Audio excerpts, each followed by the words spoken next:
भव्य दिव्य रॅलीच्या स्वरूपात आपण या ठिकाणी जमलेलो आहोत. आज थोडंसं शक्ती प्रदर्शन दाखवायचा प्रयत्न निंबाळकर असू द्या, आजूबाजूच्या गावचे नागरिक असू द्या, त्यांच्या माध्यमातून झालाय. मी शिरोलीच्या सर्व आमजनतेच्या वतीनं या सर्व ताफ्यातील सहभागी होणाऱ्या मान्यवरांचं मी शिरोली ग्रामस्थांच्या वतीनं सहर्ष स्वागत करतो. आणि भर घातलेल्या जिल्हा परिषद पंचायत समितीच्या या निवडणुकीमध्ये काही थोड्याशा बदल झाला. साहेब ज्यावेळेस लास्टच्या दिवशी आम्ही सर्वजण साहेबांच्या इथं होतो, पक्षाने उमेदवारी नाकारली. साहेब थोडे अस्वस्थ झाले, परंतु संपूर्ण येडगाव असेल, कांदळी असेल, वडगाव असेल, खोडद असेल, शिरोली असेल, आवरतपूर, पारगाव या सर्व कार्यकर्त्यांनी साहेबांना रेटा लावला की साहेब तुम्ही जर थांबलात तर आम्हाला वाली नाही. आणि ही सत्य परिस्थिती आहे. आम्ही आमच्या गावचा विकास करण्यासाठी ज्याच्या वेळेला आम्ही साहेबांकडे गेलो, साहेबांनी कधी खाली हाताने आम्हाला कधी पाठवलं नाही. आज शिरोली गावामध्ये साहेबांच्या माध्यमातून जरी त्यामध्ये अतुल शेठचा पण वाटा आहे, परंतु मोठ्या सहभाग हा पवार साहेबांचा पण आहे. पवार साहेबांच्या माध्यमातून पक्षातूनच नाही, पक्षाविरहित अनेक ठिकाणाहून आम्हाला साहेबांनी निधी या ठिकाणी उपलब्ध करून दिला. म्हणून आमच्या या 14 गावातल्या सर्व कार्यकर्त्यांनी साहेबांना एक रेटा लावला की साहेब आपल्याला पक्ष सोडायचा नाही, परंतु उमेदवारातून आपण माघारी सुद्धा करायचं नाही. आम्ही सर्वजण आम्ही तुमच्यासोबत आहोत. तुम्ही फक्त उभारी द्यायची, बाकी निवडणूक कशी हाताळायची ते आम्ही सर्वसामान्य कार्यकर्ते बघू.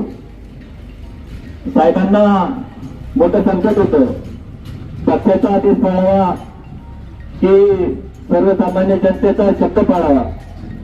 पक्षातून अनेक कार्यकर्त्यांनी त्यांच्यावर थोडेसे ताशेरे ओढायचा प्रयत्न केला, तरी पण आम्ही सर्व कार्यकर्त्यांनी सांगितलं साहेब तुम्ही तिकडे बाकीकडे लक्ष देऊ नका.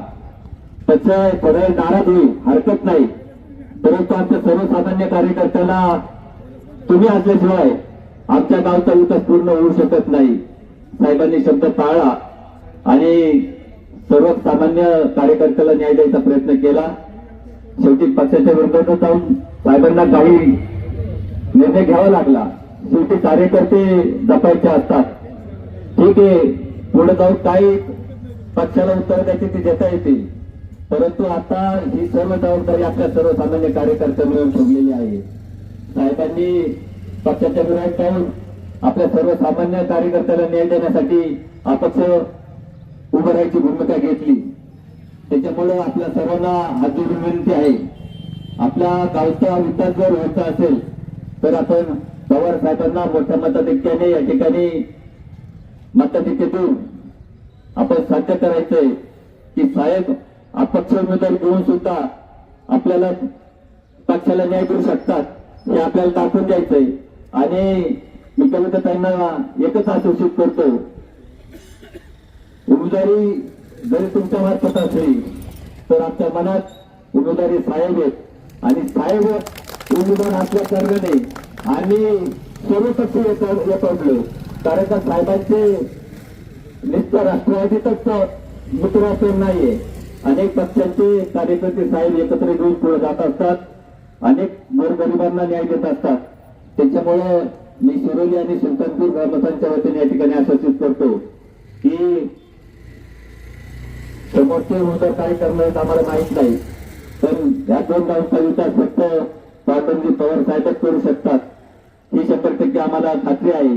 त्याच्यामुळे आम्ही कुठल्याही भूल खातांना बळी न करता आम्ही जास्तीत जास्त मताधिक्याने या ठिकाणी रक्षाला मतदान करणार आहोत आणि या आपल्या साहेबांना या ठिकाणी सर्वात जास्त मताधिक्याने मत देऊन आम्ही साहेबांना न्याय देणार आहोत. एवढंच सांगून या ठिकाणी थांबतो. रामकृष्ण हरी.